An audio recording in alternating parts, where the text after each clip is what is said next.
Hi, in today's video, I'll show you how to enable developer options on your Android phone. First, open the Settings app on your Android phone. Next, scroll down and tap About Phone or About Device, depending on your device. Look for build number. On some phones, you may need to tap software information first before you can see the build number. Tap the build number 7 times in a row. If prompted, enter your phone's PIN, password, or pattern to continue.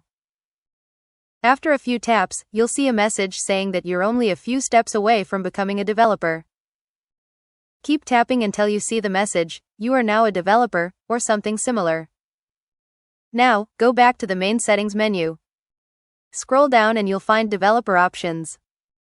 On some Android devices, it may be located under System or Additional Settings.